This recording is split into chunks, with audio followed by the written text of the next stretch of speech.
नमस्कार दोस्तों, मैं हूं अजय चौधरी और आज आपके सामने फिर से एक नए वीडियो के साथ। देखिए, आज का जो हमारा वीडियो है ये इतिहास से संबंधित है, हिस्ट्री से रिलेटेड है।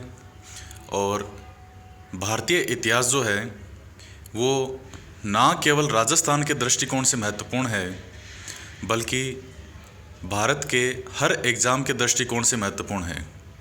इतिहास वो विषय है जो राजस्थान में आरएस के एग्ज़ाम से लेकर के और राजस्थान पुलिस तक के हर एग्ज़ाम में आता है। चाहे आरएस का एग्ज़ाम हो, कॉलेज लेक्चरर हो, किसी बोर्ड का एग्ज़ाम हो, फर्स्ट ग्रेड, सेकंड ग्रेड, और इसके अतिरिक्त पुलिस सब इंस्पेक्टर, एसआई का एग्ज़ाम जो है, ईओ के एग्ज़ाम है, एग्जीक्यूटिव ऑफिसर के, हर एग्ज़ाम के दृष्टिकोण से इतिहास एक महत्वपूर्ण टॉपिक है। तो चूँकि अभी 2 महीने बाद आरपीएससी के सेकंड ग्रेड का एग्ज़ाम है और उसमें एसएसटी के सब्जेक्ट में एक हिस्ट्री महत्वपूर्ण टॉपिक है, जिसमें से 18 क्वेश्चन इतिहास में से आते हैं।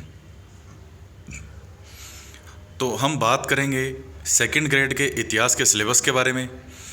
और देखिएगा, ये सिर्फ नाम सेकंड ग्रेड का है, ये जो भी सिलेबस है, क्योंकि इतिहास चेंज नहीं होता कि जैसे फर्स्ट ग्रेड का सिलेबस है तो उसमें सिंधु घाटी सभ्यता कोई दूसरी आ जाएगी, या आरएस का एग्ज़ाम है तो उसमें सिंधु घाटी सभ्यता के जो फैक्ट हैं वो बदल जाएंगे। फैक्ट बिल्कुल सेम रहते हैं। तो अगर आप किसी भी कंपटीशन एग्ज़ाम की तैयारी कर रहे हैं, ये आप सबके लिए ये वीडियो महत्वपूर्ण है और इन वीडियोज़ को लगातार देखें। तो देखिए, सेकेंड ग्रेड का जो एसएसटी का सिलेबस है उसमें पहला पॉइंट है सिंधु घाटी सभ्यता। टोटल 11 पॉइंट हैं। सिंधु घाटी सभ्यता है, उसके पश्चात है वैदिक काल, उसके बाद में आता है बुद्धिज़्म और जैनिज़्म, फिर मौर्य और गुप्त काल, भक्ति और सूफी काल, मुग़ल काल, शिवाजी, 1857 की क्रांति। 1857 की क्रांति में स्वतंत्रता संग्राम के बारे में, कांग्रेस का जन्म कैसे हुआ, कब हुआ, इसके मुख्य अधिवेशन के बारे में, गांधी जी की भूमिका, भारत का विभाजन, फ्रांस की क्रांति, अमेरिका और रूस की क्रांति, तो इनके बारे में हमें पढ़ना है। इसके साथ ही राष्ट्रसंघ और यूएनओ, संयुक्त राष्ट्र संघ और भारत का विश्व शांति में योगदान, ये 11 टॉपिक हैं। और इन 11 टॉपिक्स में से सेकंड ग्रेड के एग्ज़ाम में 18 से 19 क्वेश्चन आते हैं। और अभी जो मैं क्वेश्चन आपके सामने ये लिखे हैं मैंने, ये आपके जो लास्ट ईयर के आए हुए पेपर हैं उन्हीं में से क्वेश्चन हैं। तो इन क्वेश्चनों को जब मैं आपके सामने अभी रिपीट करूँगा तो आप देखेंगे कि एक भी ऐसा टॉपिक नहीं है जिसमें से क्वेश्चन आया हो, और बहुत बारीकी से क्वेश्चन नहीं आता है। अगर आपको किसी भी विषय का सतही ज्ञान भी है, ऊपर का नॉलेज भी है, तो भी आप आराम से अपने लक्ष्य को हासिल कर सकते हैं। तो और इसके साथ ही मैंने आपके लिए एक चीज़ और सोची है कि आपके लिए टेस्ट पेपर तैयार करूंगा मैं, और हर दूसरे तीसरे दिन आपके सामने टेस्ट पेपर रखूंगा। 20 से 25 क्वेश्चन का हर सब्जेक्ट के टेस्ट पेपर रखे जाएंगे। तो आंसर मैं उनके लास्ट में बताऊंगा। तो आपको ये देखना है कि आप उनमें से कितने क्वेश्चन सही कर पाते हैं। तो इससे आपका स्वयं का मूल्यांकन होगा और आप और बेहतर प्रदर्शन कर पाएंगे। देखिए, इतिहास की हम बात करते हैं तो भारत का जो इतिहास है वो सिंधु घाटी सभ्यता से ही प्रारंभ होता है। आप थोड़ा सा देख लें एक बार इस सिलेबस को। मुख्य जो कालक्रम है 2250 से 1750 ईसा पूर्व का जो समय है वो सिंधु घाटी सभ्यता का काल माना जाता है। हड़प्पा सभ्यता या सिंधु घाटी सभ्यता कहें आप, सब एक ही नाम है ये, या कांस्य युगीन सभ्यता कहें, ये सब एक ही पर्यायवाची वर्ड हैं। तो सिंधु घाटी सभ्यता में हम पढ़ेंगे कि इसका प्रारंभ उत्खनन कहाँ से हुआ, जैसे हड़प्पा से हुआ, किसने इसकी खोज की। सिंधु घाटी सभ्यता का विस्तार जो है वो कहाँ से कहाँ तक है, जैसे ये भारत है, उसके पश्चात पाकिस्तान है, तो और इधर अफ़गानिस्तान वगैरह था। तो भारत का जो विस्तार, इस सिंधु घाटी सभ्यता का विस्तार है वो कहाँ से कहाँ तक है, इसके कौन से 4 पॉइंट हैं अलग अलग जहाँ इसका विस्तार है, इसके मुख्य स्थल कौन से हैं, और कौन सी चीज़ें हमें कहाँ से मिली है। किसी के अगर कोई मान लीजिए हड्डियाँ मिली है, किसी के मकान मिले हैं, स्नानागार मिले हैं, ईंटें मिली है, मकान की जो खिड़कियां हैं वो कैसे खुलती थी, हर छोटी छोटी चीज़ के बारे में। तो उन सभी के बारे में हम डिटेल में पढ़ेंगे। और एग्ज़ाम के पॉइंट ऑफ व्यू से कि आप किसी भी कंपटीशन एग्ज़ाम की तैयारी करें, आपको ये सभी चीज़ें पढ़नी है। उसके बाद हम बात करते हैं, आपका आएगा वैदिक काल। वैदिक काल जो है उसे कहा जाता है जब इसमें वेदों की रचना की गई। इनका जो कालक्रम है वेदों का, वो 1500 BC से 600 ईसा पूर्व का काल माना जाता है। 1500 ईसा पूर्व से 1000 ईसा पूर्व का जो काल है वो पूर्व वैदिक काल या ऋग्वैदिक काल कहलाता है। और उसके पश्चात जो 1000 ईसा पूर्व से 600 ईसा पूर्व का काल है उसको उत्तर वैदिक काल कहा जाता है, जिसमें बाकी तीनों वेदों की रचनाएं हुई, यजुर्वेद, सामवेद और अथर्ववेद।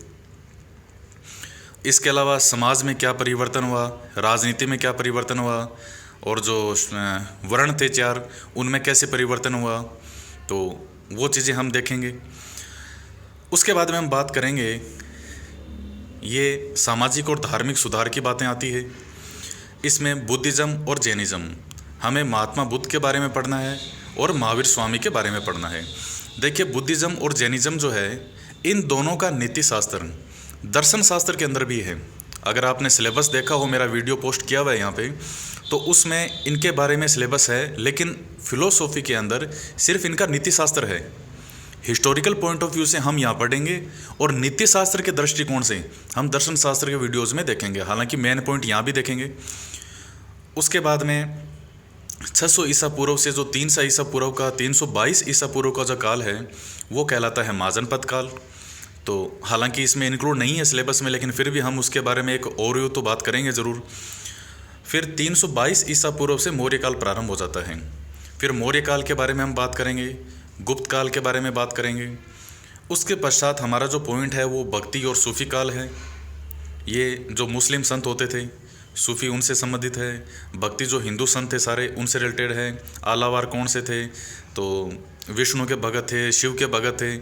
ये छोटे छोटे टॉपिक हैं। जैसे उत्तर भारत के अंदर भक्ति आंदोलन को किसने विस्तारित किया था, इनके मुख्य संतों के नाम क्या थे, किसी के उपदेश क्या थे। उसी प्रकार से सूफियों के बारे में हम पढ़ेंगे। फिर देखिए, जो दिल्ली का सल्तनत काल है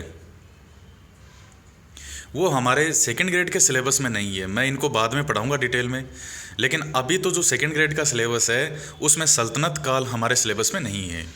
सल्तनत काल दिल्ली के सुल्तानों का काल है। 1206 से लेकर के जो कुतुबुद्दीन ऐबक था 1526 तक का। जो पानीपत के पहले युद्ध में इब्राहिम लोदी की मृत्यु के साथ में ही समाप्त हो जाता है सल्तनत काल।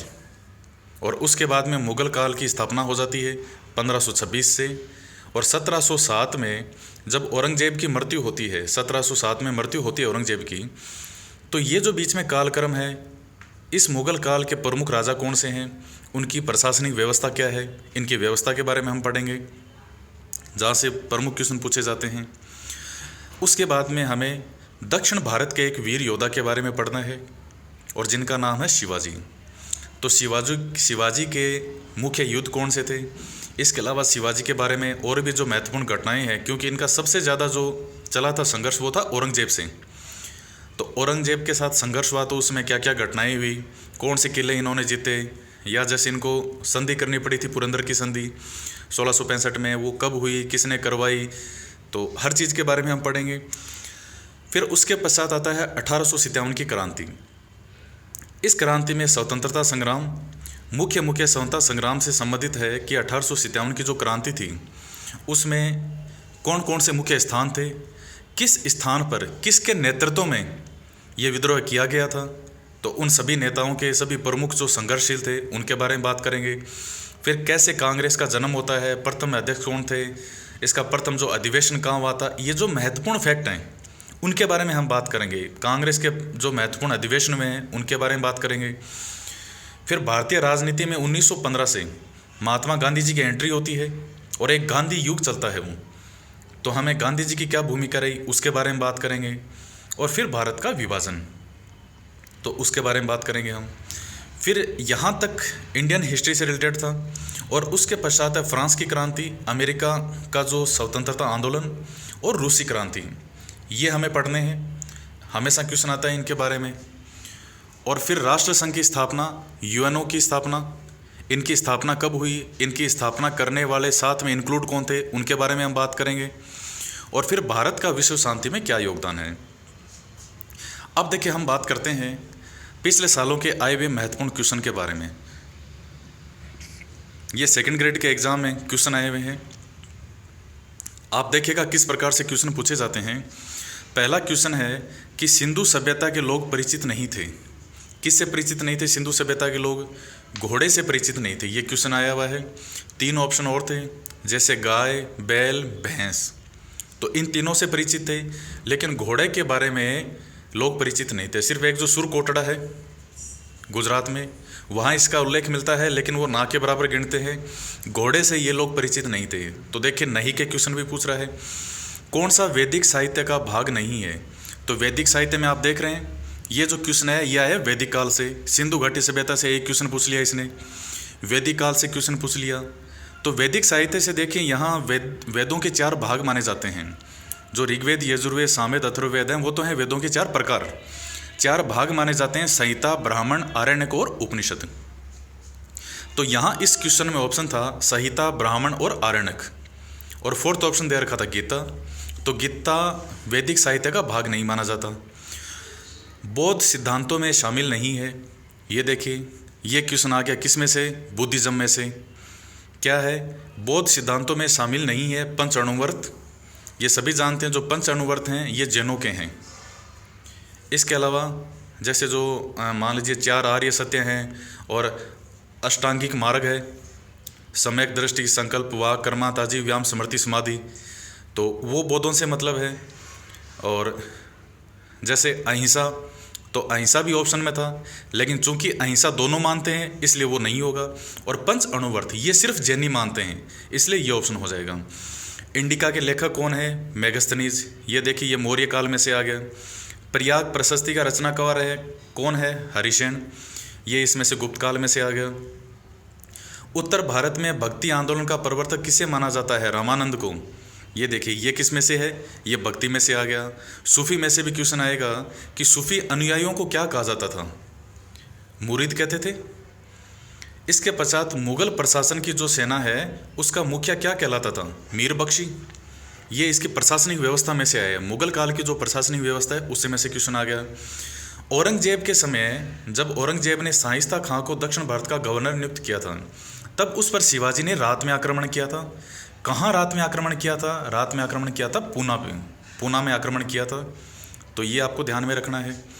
उसके बाद 1857 की क्रांति से संबंधित क्वेश्चन आएगा कि मंगल पांडे का जो विद्रोह हुआ था, तो इसने विद्रोह कहाँ किया था? देखिए कितना सतही क्वेश्चन है, कोई ज़्यादा बहुत गहराई से पूछने की आवश्यकता नहीं है।